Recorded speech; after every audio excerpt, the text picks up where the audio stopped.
Ahlan wa sahlan wa marhaban bikum. Hey everyone, I hope you're all doing well.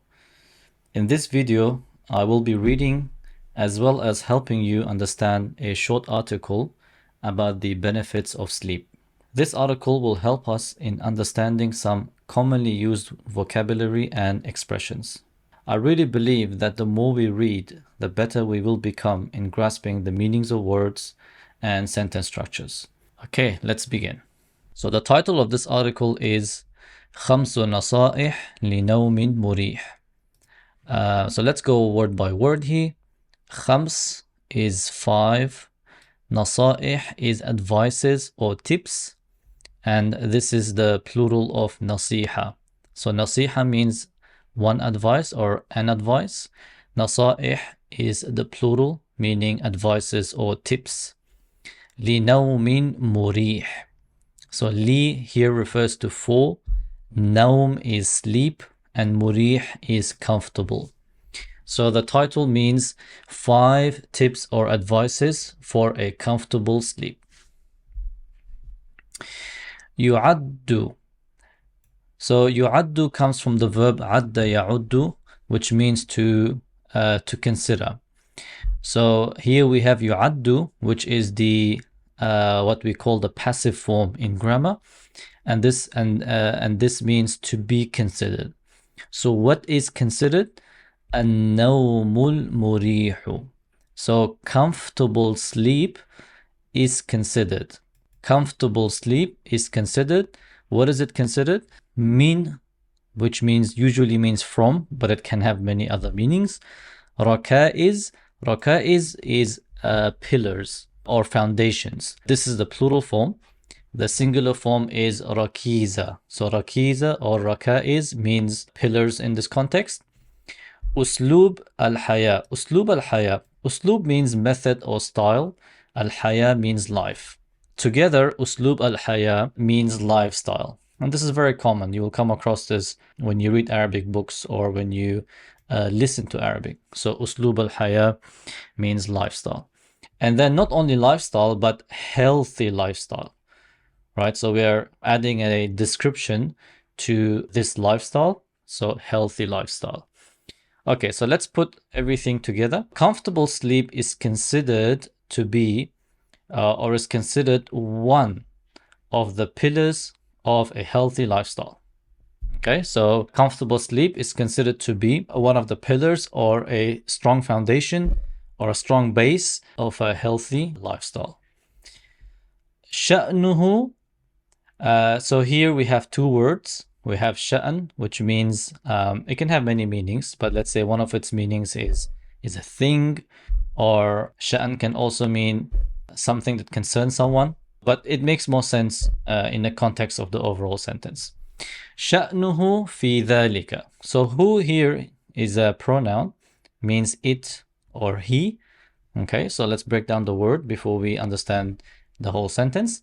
شأنه في ذلك. So شأنه في ذلك, in that.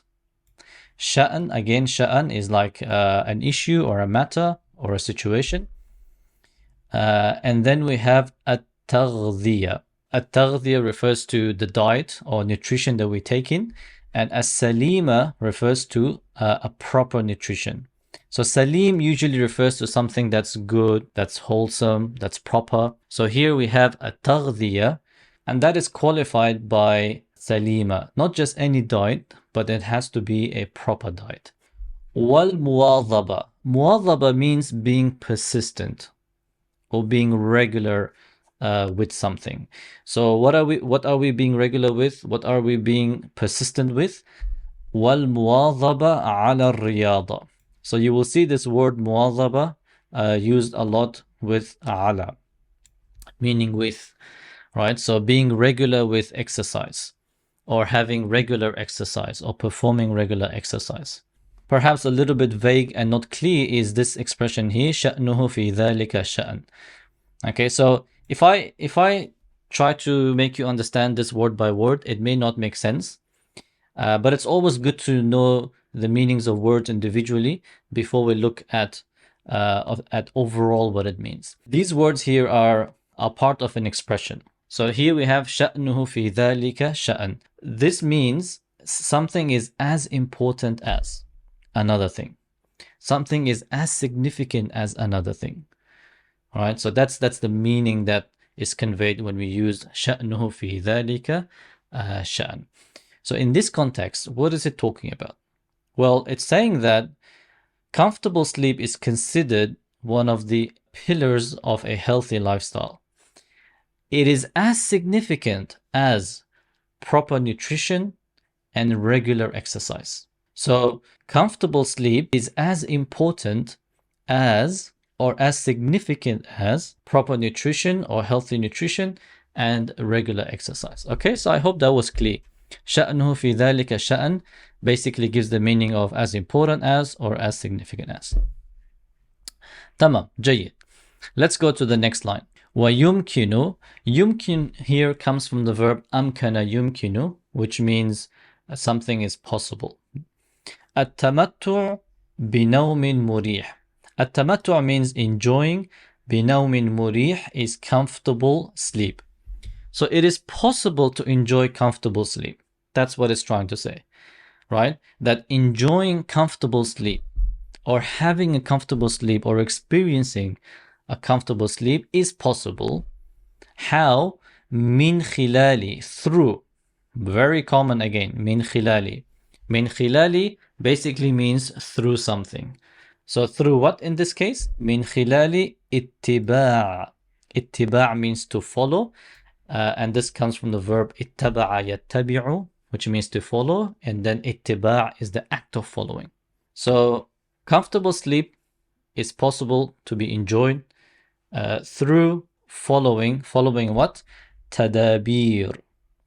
تدابير is the plural of تدبير, which means a measure or steps to take or points to consider. Basically something, a list that you need to follow. Some measures that you need to follow. Not just any measures, easy measures. سهلة. Okay, this is an adjective which describes تدابير. Not just any measures, but these measures are simple according to the author. منها, from them are.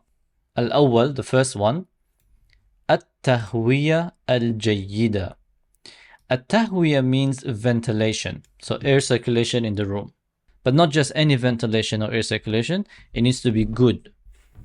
الجيدة. Okay, so this describes ventilation. So good ventilation for the bedroom. لغرفة النوم. غرفة means room and نوم means sleep. غرفة النوم means the bedroom. What sort of ventilation? بحيث. بحيث means wherein or with. تتراوح. تتراوح means when something has a range or it fluctuates between two things. In this case, what is fluctuating? درجة حرارتها. بحيث تتراوح درجة حرارتها. The author is saying that you can have a comfortable sleep by first having good ventilation in the bedroom where the temperature ranges between, right? Where the room's temperature ranges between 16 و 18, between 16 to 18 degrees. درجة مئوية. درجة مئوية means degrees. Okay, one more time. التهوية الجيدة لغرفة النوم بحيث تتراوح درجة حرارتها بين 16 و 18 درجة مئوية. تمام, جيد. النقطة الثانية, the second point. The first word is أخذ.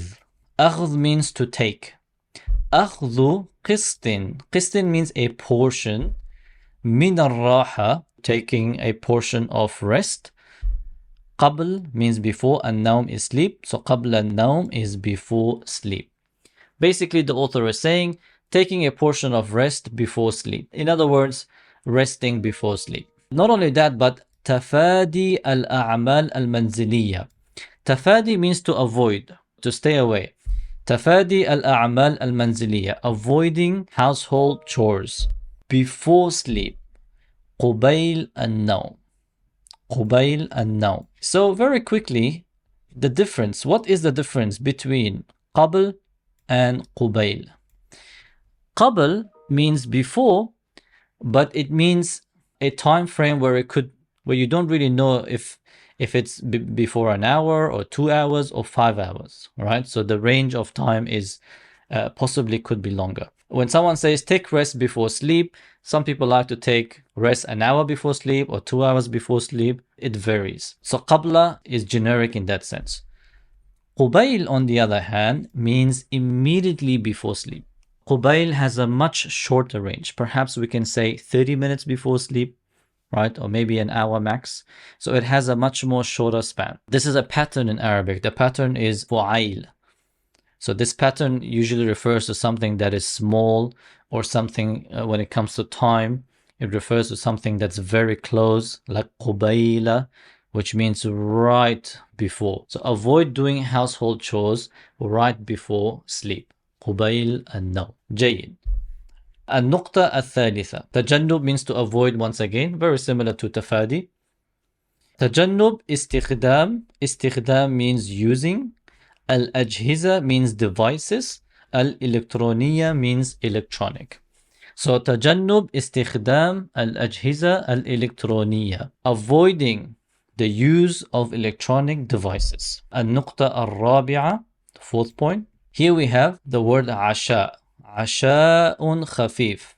عشاء means dinner and خفيف means light. A light dinner. Don't confuse this word with Isha. So Isha is the night time and also it refers to the night prayer. But Asha with a fatha on the ayn refers to dinner. The author has further advices on that. عدم تناول كميات كبيرة. Adam means not doing something. Adam refers to refraining from something or distancing yourself from doing an action. What are we advised to stay away from or to refrain from? عدم تناول. تناول means to take in. كميات كبيرة. كميات means quantity and كبيرة means large. Okay. عشاء خفيف عدم تناول كميات كبيرة. So refraining from consuming or from eating or from taking in large quantities. In other words, large quantities of food during dinner time. أو وجبات ثقيلة. Wajabat refers to meals. The singular form is wajba. Wajabat means meals. Wajabat ثقيلة is heavy meals. في العشاء during dinner. So let's read that one more time. عشاء خفيف عدم تناول كميات كبيرة أو وجبات ثقيلة في العشاء. والنقطة الخامسة والأخيرة, so the fifth and last point, ممارسة. ممارسة means to practice something. What are you practicing? ممارسة الرياضة. ممارسة الرياضة باعتدال. Exercising, in other words, performing exercises or exercising. Together you can say ممارسة الرياضة means exercising. That's how you would understand it. So exercising باعتدال. So B here is one word and then i'tidal is another. B means with. Once again, these little small words which we refer to as prepositions or harf jar in Arabic, they have many meanings. Sometimes it's difficult to understand the meaning unless and until it's used in a sentence. Then you can make sense of it. Okay, so by themselves, they have many meanings. They don't have one meaning. But some of the meanings of the preposition or this small word be means with or through or in. So here it says exercising in moderation. So that's all for this article. So to recap, we went through some of the mufradat. Mufradat means vocabulary. We went through some expressions as well, such as شأنه في ذلك شأن, which helped us to understand the article overall. So I hope that was beneficial for you. I'll see you next time. مع السلامة. إلى اللقاء.